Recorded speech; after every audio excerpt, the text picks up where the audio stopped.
Kwa nini Irani viongozi wake wengi wanauliwa? Na siku zote miaka yote tumekuwa tunaona hivyo.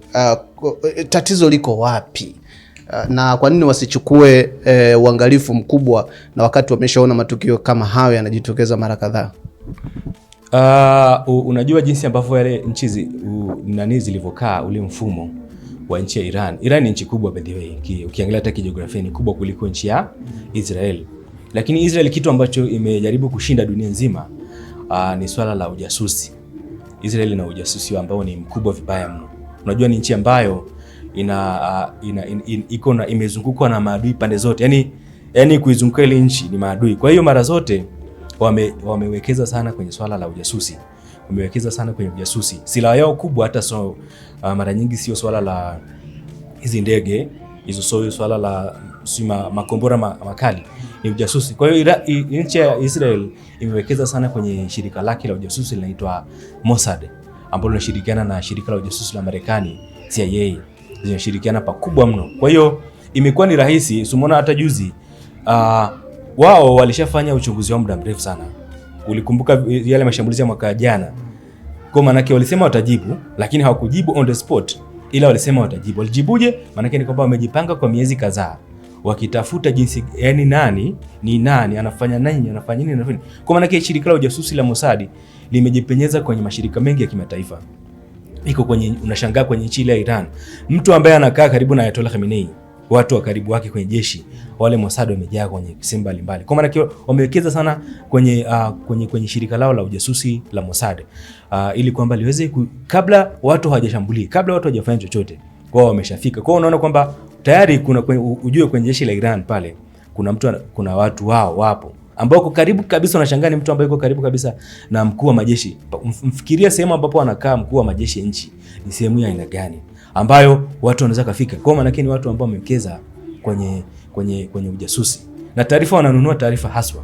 Taarifa kwa mfano kama wewe ni mtu wa karibu wa bwana Ayatollah Khamenei au mkuu karibu, taarifa kuhusu alipo inaweza kununuliwa kwa pesa nyingi sana kuliko unavyodhani. Kwa hiyo wananunua taarifa, lakini pia wana watu wao ambao wamepenyeza kwenye mashirika mbalimbali, kwenye nchi mbalimbali, sehemu mbalimbali. Tunakumbuka zamani ile miaka tunaita ni 6 Days War. Zamani ile vita ya Arabu na nchi ya Israeli walivyokuwa wanapambana. Tunaona jinsi ambavyo nchi ya Misri na nchi Iraq, Iran na nchi ya Misri, Syria zilivyojipanga zikitaka kumshambulia Israel. Lakini kilichotokea ni kwamba ile miaka hiyo wanaita 6 Day War, miaka ya 1900 hivi, jinsi ambavyo ndege zote zilizojiandaa kwenda kushambulia Israel zilivyoshambuliwa katika uwanja wa ndege wa Cairo miaka hiyo. Ujasusi maana yake ni kwamba wao wanajua kwamba wao wameshajipanga, watu wa nchi fulani wameshajipanga kufanya hivi na hivi na hivi. Kwa kabla wao hujashambulia, kabla hujachukua hatua kubwa, wanakutime. Kwa hiyo uwekezaji mkubwa ambao shirika la ujasusi la Mossad umewekeza ndio silaha kubwa ambayo wanatumia. Unashangaa, unaweza kufikiria ni jinsi gani ambavyo mkuu wa majeshi unaweza kumua mkuu wa ujasusi, yani wale. Na jana tumesikia jinsi ambavyo kuna taarifa ilikuwa inazunguka kwamba waziri mkuu wa Israel amewasiliana na rais wa Marekani kuhusu kutaka kumua Ayatollah Khamenei. Tumesikia jinsi ambavyo Trump akimwambia kwamba hiyo kitu msifanye. Sasa hatujui, lakini tunafikiri kwamba kama unaweza kumfikia mkuu wa majeshi, je, hawezi kumfikia kiongozi mkuu wa nchi? Kwa hiyo kuna uwekezaji mkubwa sana ambao umeweka kwenye ujasusi kiasi kwamba wakikuamulia na kwa ngumu sana kutoboa. Kwa sababu muda wote unajua wao ni nchi ambayo katikati ya maadui. Kwa muda wote wako active. Hakuna muda wao wanasema tunalala, kwa sababu wanajua tumezungukwa na maadui kila upande. So wanawekeza sana kwenye ujasusi, wanatafuta taarifa kwa physically. Kama hivyo unaona mtu wao, agent wao anaingia kwenye jeshi la Iran, ni mwanajeshi wenu kabisa, ni top, alafu unakuta ni mtu wa hali ya juu sana, mtiifu, lakini kumbe anavudisha siri. Au wananunua taarifa kwa hela nyingi sana usizozani wewe, usizofikiria. Wanamtime mtu pale, wanaongea naye. Wananunua taarifa kwa pesa mingi mno. Kwa hiyo ndo siri ambao wanaitumia, pamoja na kwamba ukiangalia kwa upande wa silaha ambazo wao Israel ziko advanced sana, zinafanya precision. Unaona jinsi ambavyo kwa mfano walikuwa wanashambulia juzi, wao walikuwa kwanza hawajatargeti sehemu ambazo wapo raia, ila ni kwamba kwa mfano kama ni kwenye ile gorofa yupo yule kiongozi wanamtaka, wanashambulia hilo gorofa. Kwa kama mlikuwepo naye hapo ndo mtakufa naye, ila hawakuwa wanashambulia raia. Kwa maana yake ni kwamba wao walikuwa wanashambulia kwa precision, yani yani tunasema kwa yani kwa hakika kabisa kwamba tunashambulia sehemu fulani. Maana yake hapo, maana yake washamjua huyu, wewe uko hapa na kushambulia hapa ulipo. Kwa hiyo unaona jinsi ambavyo hawakukurupuka kushambulia, lakini jinsi Israel Iran kwa upande wao wana silaha nzuri, nzito na zenye nguvu, ila shida ni kwamba hawajaweza kupenyeza vizuri sana kwenye upande wa intelijensia wa ujasusi, kuweza kupenya kwenye rada za Israel, kupenya ni sehemu gani anapokaa Netanyahu, ni sehemu gani ambapo anakaa wakuu wa majeshi.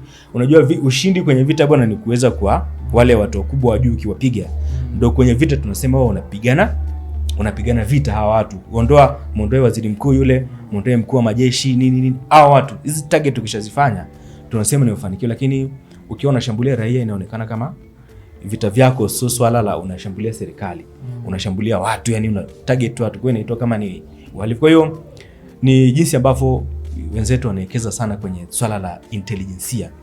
Naam.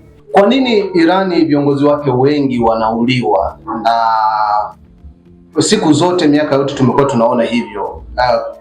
Tatizo liko wapi? Na kwa nini wasichukue uangalifu mkubwa na wakati wameshaona matukio kama hayo yanajitokeza mara kadhaa? Unajua jinsi ambavyo yale nchi zilivyokaa, ule mfumo wa nchi ya Iran. Iran ni nchi kubwa by the way, ukiangalia hata kijiografia ni kubwa kuliko nchi ya Israel. Lakini Israel kitu ambacho imejaribu kushinda dunia nzima ni swala la ujasusi. Israel ina ujasusi ambao ni mkubwa vibaya mno. Unajua ni nchi ambayo imezungukwa na maadui pande zote. Yani kuizunguka ile nchi ni maadui. Kwa hiyo mara zote wamewekeza sana kwenye swala la ujasusi.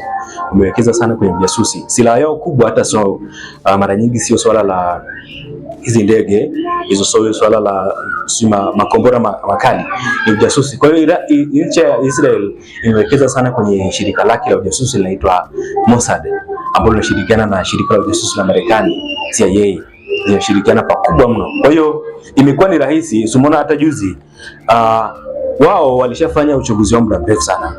Ulikumbuka yale mashambulizi ya mwaka jana? Kwa maana yake walisema watajibu, lakini hawakujibu on the spot, ila walisema watajibu. Walijibuje? Maana yake ni kwamba wamejipanga kwa miezi kadhaa wakitafuta jinsi, yani nani anafanya nini. Kwa maana yake shirika la ujasusi la Mossad limejipenyeza kwenye mashirika mengi ya kimataifa. Wakuu wa majeshi, unajua ushindi kwenye vita bwana ni kuweza kwa wale watu wakubwa wa juu ukiwapiga.